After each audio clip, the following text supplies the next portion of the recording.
누가복음 23장을 보면 예수님께서 십자가를 지고 가시는데 이 깊은 이 도리를 이해하지 못한 기독교인들, 수많은 기독교인들과 그리고 심지어는 예수님의 제자들도 다 주님의 고난 앞에서 무너져버리고 말았습니다. 그래서 그들은 전부 뿔뿔이 흩어지고 피해서 숨고 고향으로 내려가고 옛 직업으로 돌아가고 그렇게 해서 주님 앞에 얼굴을 보이지 않는 그런 모습을 보이기도 했습니다. 왜냐하면 누구든지 그 두려움이 엄습해 오면 그걸 감당할 길이 없기도 하거든요.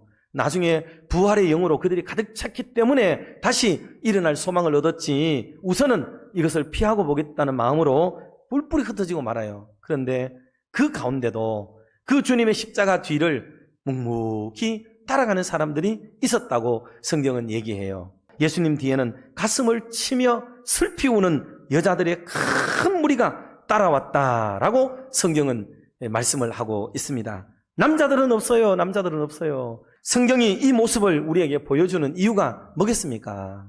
그것은 21절 말씀인데 한 번 더 우리가 같이 합독을 하도록 하겠습니다. 이를 위하여 너희가 부르심을 받았으니 그리스도도 너희를 위하여 고난을 받으사 너희에게 본을 끼쳐 그 자취를 따라오게 하려 하셨느니라. 아멘. 우리가 예수를 믿으면 우리는 그렇게 생각하잖아요. 잘 되고 형통하고 고난은 빠이빠이 하고 행복 시작되고 모든 게 일사천리 이렇게 될 거라고만 생각하는 예수님을 믿어요. 그래서 성경은 누누이 우리에게 뭐를 말하느냐 하면 예수님이 내가 고난을 먼저 받았다. 너희들도 내 뒤 내 자취를 좀 따라오게 하려고 하는 게 내가 목적이다. 내 목적. 십자가를 지고 나를 좀 따라왔으면 좋겠다. 자기 몫의 태인 십자가를 지고 왔으면 좋겠다. 이게 주님의 방향성이고 주님의 간절한 바람이고 이게 목적적 의지를 가져야 될 우리들의 삶인 것을 두 차례 얘기했어요.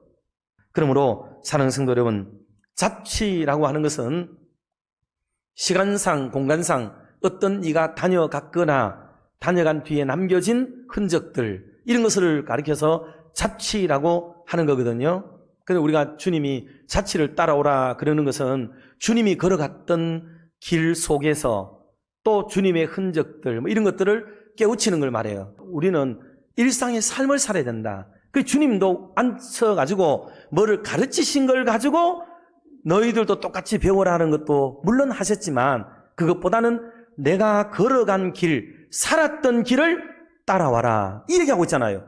내가 걸어갔던 길 자취를 따라오라 그러잖아요. 자취를. 그러니 여러분, 저와 여러분이 오늘 말씀하시는 이 세 가지를 우리가 잘 이해하고 내용은 시시한 내용이지만은 한 번 더 우리가 생각해 보면서 그래 정말 우리가 이것을 실천하고 살아야겠구나 하는 마음을 우리가 일으키는 그런 시간이 되시기를 주님의 이름으로 축복합니다. 첫 번째는 뭐냐 하면 겸손한 자취예요. 겸손한 자취.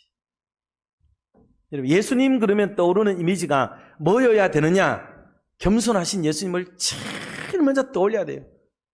자, 마태복음 21장 5절 말씀 같이 한번 합독해 보도록 하겠습니다. 시온 딸에게 이르기를 내 왕이 내게 임하나니 그는 겸손하여 나귀 곧 멍에 매는 짐승의 새끼를 탓도다 하라 하였느니라. 아멘.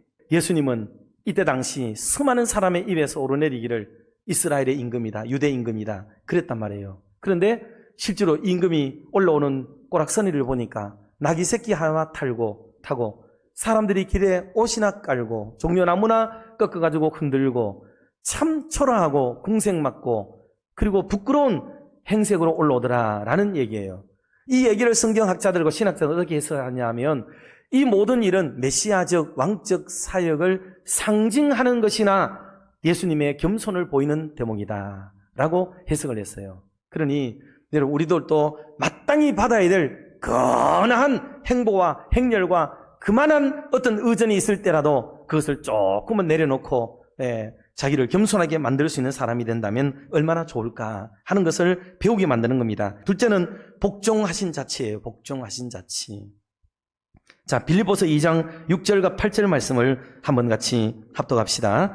그는 근본 하나님의 본체시나 하나님과 동등됨을 취할 것으로 여기지 아니하시고 오히려 자기를 비워 종의 형체를 가지사 사람들과 같이 되셨고 사람의 모양으로 나타나사 자기를 낮추시고 죽기까지 복종하셨으니 곧 십자가에 죽으심이라. 아멘. 사람이 누구냐? 사람의 입장에서 생각하면은 영광스럽고 위대한 사람이에요. 그러나 하나님의 입장에서 보면 사람은 피조물의 하나입니다. 수많은 피조물의 하나인데 거기에 하나님이 하나님을 닮은 성품과 또 모양을 주시고 우리에게는 만물의 영장으로 세상을 다스릴 수 있는 권한까지 부여해 주셨으니 그게 감사하고 고마운 마음으로 살아야 되지만 그렇다고 우리 인간이 창조주이신 하나님을 유의 평론하거나 넘나보거나 이렇게 할 수는 없다는 뜻이에요. 그런데 그 피조물 중에 하나인 사람의 모양으로 내려오신 것 자체가 이미 성육신으로서 무엇보다도 자기 비하의 신분을 가지신 주님이셨다 이 말이죠. 그런데다가 주님이 또 죽기까지 복종하셨다는 단어는요, 더 이상 낮아질 수도 없는 자리, 더 이상은 이르러 줄 수도 없는 자리에까지 나락으로 깊은 바닥으로 떨어지셨다는 것을 의미하는 그런 말씀이기도 한 거예요. 그럼 신앙이 뭡니까? 신앙은요, 세월이 흐를수록 내 뜻을 내려놓는 훈련을 하는 게 신앙입니다. 아세요? 내 뜻을 계속 내려놓는 훈련, 이걸 해야 돼요.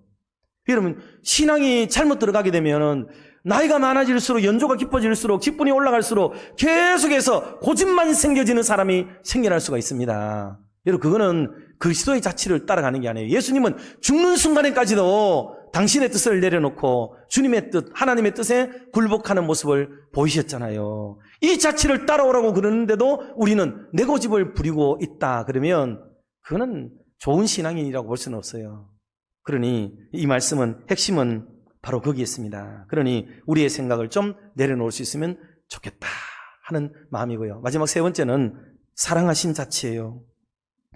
주님께서 우리를 사랑하신 자치는 뭐 말하지 않아도 되는 거죠. 예수 믿는 사람의 이름은 겸손이어야 돼요. 그리고 예수 믿는 사람의 이름은 사랑이어야 됩니다. 살면서 혹시 교회 다니십니까? 하는 소리를 좀 들어보셨어요? 이런 소리를 좀 여러분들도 들어보시면 얼마나 좋을까 생각합니다. 사랑. 정말 많은 사랑을 우리는 받았고 주님은 자신의 사람을 사랑할 때 끝까지 사랑했다 그랬거든요. 가룟 유다 같은 사람에게까지도 끝까지 사랑을 하셨는데 오늘 교회라 그러면은 사랑의 공동체가 되도록, 그래서 사랑과 평화를 깨트리는 어떤 일들도 우리는 서로 자제하고 억제할 수 있는 마음이 되어져서 하나님의 사랑이 우리 가운데 가득 흐르도록 만들어서 주님이 걸어가셨던 이런 겸손한 자치, 순종과 복종이 아름다운 자치, 그리고 사랑의 흔적들을 뒤따라갈 수 있는 그런 놀라운 믿음의 사람들이 다 되시기를 주님의 이름으로 축원합니다.